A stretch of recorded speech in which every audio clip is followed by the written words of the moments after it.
గోండి భాష అభివృద్ధిలో భాగంగా దీన్ని అంటే కనీసం ఇప్పుడు మాతృభాష ఎవరైనా కానీ తమ మాతృభాషలో నేర్చుకునే హక్కు వాళ్ళకు ఉన్నది. కాబట్టి 1-2 తరగతుల్లో లేదా ప్రీ ప్రైమరీ స్టేజ్లో ఈ యొక్క గోండి భాషని అక్కడ ఇంట్రొడ్యూస్ చేస్తే అనేక పాటలు పద్యాలు లాంటివి ఉన్నాయి కదా. పాటలే ఉంటాయి మా దగ్గర, పద్యాలు అయితే ఉన్నాయి కానీ పాటలు అయితే వాళ్ళని ఆడిస్తే పాడిస్తే బాగుంటుందని నా ఉద్దేశం. కనీసం ప్రీ ప్రైమరీ 1-2 తరగతులకు ఈ గోండి భాషని అక్కడ ఇంప్లిమెంట్ చేస్తే బాగుంటుంది. అంతేకాకుండా మా ఊర్లో నేను లైబ్రరీ ఓపెన్ చేయాలనుకుంటున్నాను. ఇప్పుడు నాకు ఒక ఆలోచన వచ్చింది. గవర్నమెంట్ పరంగానైతే చేయాలి. ఇట్లా భాషాభివృద్ధిలో భాగంగా మా భాషని డెవలప్ చేసి నేను ఇప్పుడు చెప్పినట్టుగా 1-2 తరగతులు ప్రీ ప్రైమరీలో ఇంట్రొడ్యూస్ చేస్తే బాగుంటుందని నా ఆలోచన. మొత్తం మీద ఆదిలాబాద్ జిల్లాలో స్పందన ఎట్లా ఉంది, అలాగే మీ అక్కడ ప్రజలు ఏమనుకుంటున్నారు, మీ గిరిజనులు ఏమనుకుంటున్నారు ఈ మహాభారత అనువాదం పట్ల? చాలా సంతోషపడ్డారు. అంటే ఇలాంటి రచనలు ఎన్నో రావాలి అని వాళ్ళు అంటున్నారు. అంటే చాలా కష్టపడ్డాడు, చాలా కష్టపడి రాశాడు అని వాళ్ళందరూ కూడా అప్రిషియేట్ అయితే చేస్తున్నారు. ఇలాంటి ఇంకా రచనలు ఇంకా ఎక్స్పెక్ట్ చేస్తున్నారు. అంటే మీ నుంచి ఇట్లాంటి రచనలు అంటే ప్రభుత్వ ప్రోత్సాహం ఇస్తే కనుక మీరు ఇంకా ఇట్లాంటి అనువాదాలు చేసే అవకాశం ఉందా? ఇంకా ఫ్యూచర్ ప్లాన్స్ ఏంటి, ఏమనుకుంటున్నారు? తప్పకుండా అమ్మా, ఎందుకంటే ఫ్యూచర్లో ఇంకా చాలా రాయాలి. ఇప్పుడు నాకు ఒక అసిస్టెంట్ అంటూ ఒకటి కావాలి. ఎందుకంటే ఈ మహాభారతం ఇప్పుడు రాయడం వల్ల ఏమైందంటే ఇప్పుడు ఒక 6 నెలలు పడాల్సిన వర్షము ఒక 2-3 రోజులు పడితే ఎట్లుంటుంది, ఒక బీభత్సం ఉంటుంది. అంటే అదే విధంగా నేను ఒక 2 సంవత్సరాలు లోపల కావాల్సినటువంటి పుస్తకాన్ని 3.5 నెలల్లో చేశానంటే బాగా హార్డ్ వర్క్ చేశాను. చాలా హార్డ్ వర్క్ చేశారు. ఈ యొక్క ఏళ్ళు ఇదొక్కటే ఏళ్ళు పని చేసింది. ఇట్లా అట్లా ఇవి పని చేయడం వల్ల ఇదొకటి నాకు ఇట్లా సరిగా పని చేయలేదు. ఓకే, ఎందుకని మీరు అంత తొందరపడడానికి కారణం ఏంటి? అంటే కాస్త ఆలస్యమైనా పర్వాలేదు కదా. స్టోరీ అలా ఉంది. ఒకసారి ఆలస్యం అయితే ఏంటంటే అది ఆలస్యమే అవుతుంది. మనం దాని నుంచి అది మర్చిపోతాం. అంతకుముందు కూడా నేను మా కథని, మా సొంత కథని దానిపైన లీనమయ్యాను. నేను బాగా వీక్ అయినా అప్పుడు మా కథ రాసిన అంటే మా యొక్క సగా పుట్టుక గురించి యాదితలు తింటాం పేనుక అనే దానిపైన అంటే ఏమన్నా రాసినటువంటి పుస్తకాలపైన స్టడీ చేసిన, దాన్ని కూడా గోండి భాషలో రాసిన. అయితే దాన్ని రాసేటప్పుడు కూడా బాగా దాంట్లో లీనమైన.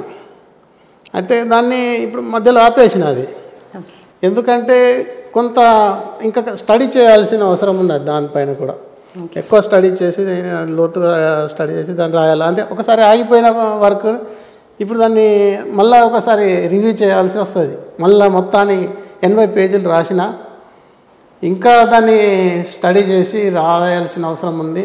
భవిష్యత్తులో అదొక 10 ఏళ్ళు అయినా పర్వాలేదు, కానీ దాన్ని మా వాళ్ళకన్నా అందిస్తా, మా పిల్లలకైనా అందిస్తా. 18 పర్వాలు మహాభారతం మొత్తం. ఇప్పుడు ఈ పుస్తకం బాలభారతం అంటున్నారు. ఇందులో మొత్తం 18 పర్వాలు ఉన్నాయా? 18 పర్వాలు ఉన్నాయి మేడం. అక్కడ 18 పర్వాలు అయితే ఉన్నాయి, కానీ అందులో ఒక శ్రీకృష్ణుని పుట్టుక అనేది లేదు. ఒక 2-3 పేజీలు ఉండొచ్చు. ఒక లెసన్ అనేది ఉండాలి. ఎందుకని, కారణం ఏంటి? అది ఎందుకు తీసుకోలేదు మీరు?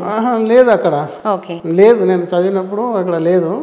అయితే నేను భవిష్యత్తులో అంటే నేనైతే చూశానో మహాభారతాన్ని చూశాను, టీవీలో దూరదర్శన్లో చూశాను 2 సార్లు. అంటే అంతకుముందు 5వ తరగతిలో ఉన్నప్పుడు చూశాను, ఇప్పుడు మధ్యలో కరోనా అప్పుడు చూశాను. మధ్యలో ఎప్పుడైనా కూడా చూస్తాను, మహాభారతాన్ని చూస్తాను. అయితే ఇటువంటి ఇన్ని కథలు ఉన్నాయి, అన్ని కథలు ఉన్నాయి, కానీ మా దాంట్లో ఎందుకు లేవు, మా దాంట్లో ఎందుకు సినిమాలు రావట్లేదు మా భాషలో? నేను గోండి భాషలో నేను వార్తలు కూడా రాసినాను. యాంకర్ సృష్టించి నా యూట్యూబ్ ఛానల్లో వార్తలు కూడా క్రియేట్ చేశాను. అన్నీ చేస్తున్నాము. మరి ఈ భాషలో ఎక్కడ ఇబ్బంది ఉన్నది అని అనిపిస్తున్నాయి నాకు.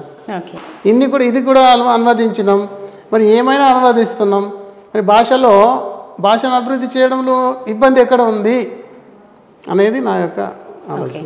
ఇప్పుడు తెలుగు భాషకి మీ గోండు భాషకి ఉన్న తేడా అంటే ఇప్పుడు మహాభారతంలో దుర్యోధనుడు, ఈ దుశ్శాసనుడు ఇలా చాలా పేర్లు ఉన్నాయి కదా, భీష్ముడు, మీరు ఎట్లా మాట్లాడతారు అంటే మీ భాషలో కూడా చెప్పండి. అలాగే ఏవైతే తెలుగులో ఉంటాయో వాటిని కూడా అలాగే అంటాం.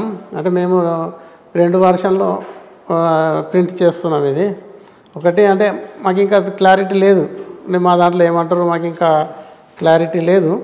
కాకపోతే ఇప్పుడు ఏవైతే ఉన్నాయో దాన్ని పేర్లు అలాగే తీసుకొస్తాం అనుకుంటున్నాం. ఏవైతే ఉన్నాయో పేర్లు, ఆ పేర్లను అలాగే తీసుకొస్తామని అనుకుంటున్నాం. ఎందుకంటే మాకు ఇంకా మా చరిత్ర ఏందనేది ఇంకా మాకు మా వాళ్ళు చెప్తారు, మా అత్తమ్మ చెప్తుంది, మా తోషంలో ఉన్నటువంటి అత్తమ్మ అన్నీ ఈ మహాభారత కథ. ఇది కొన్ని పదాలు చదివి చూపించండి మాకు, అంటే మీ భాష ఎలా ఉంటుందో చూద్దాం.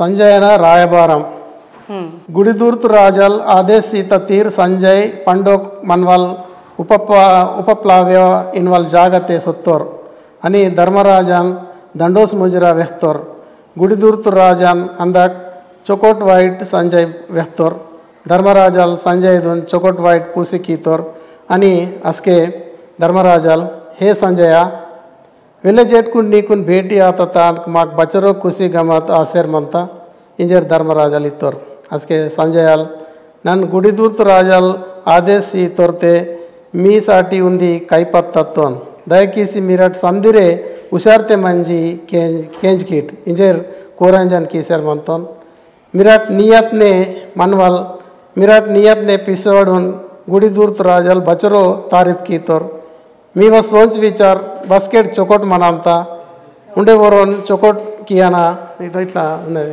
ఓకే అంటే మా భాష ఎట్లా అంటే మేడం, మాది ద్రావిడ భాష నుంచి పుట్టింది కాబట్టి ఏదైతే భూమధ్య రేఖ ప్రాంతంలో ఉన్నటువంటి నివసిస్తున్నటువంటి వాళ్ళందరూ కూడా భాష అనేది అంటే యాక్సెంట్ అనేది ఒకే రకంగా ఉంటుందని ఈ మధ్యలో తెలుసుకున్నాను. అంటే మా భాషలో కొన్ని పదాలు మీరు పలకలేరు, అంటే ఈ మనం తెలుగు లిపిలో రాయలేము, కానీ మా గోండి లిపిలో రాయొచ్చని ఇప్పుడు ఈ మధ్యలో తెలుసుకున్నాం. ఇప్పుడు అంగే అని అంటాం, అంగే మీరు అంగే అంటారు, అంటే రాయడం అంగే. మా దాంట్లో అంగే అంటే అంగే అంటాం, అంగే అంటే మా యొక్క వోకల్ కార్డ్స్ ఆ విధంగా డెవలప్ అయినాయి. అంటే మీరు అంటే అక్కడ రాయడం, తెలుగులో రాయడం చాలా అంటే పలకడం చాలా కఠినం, తెలుగు లిపిలో రాయలేము. కానీ మా యొక్క దాంట్లో తెలుగు గోండి లిపిలో డెవలప్ చేసినామని అంటున్నారు.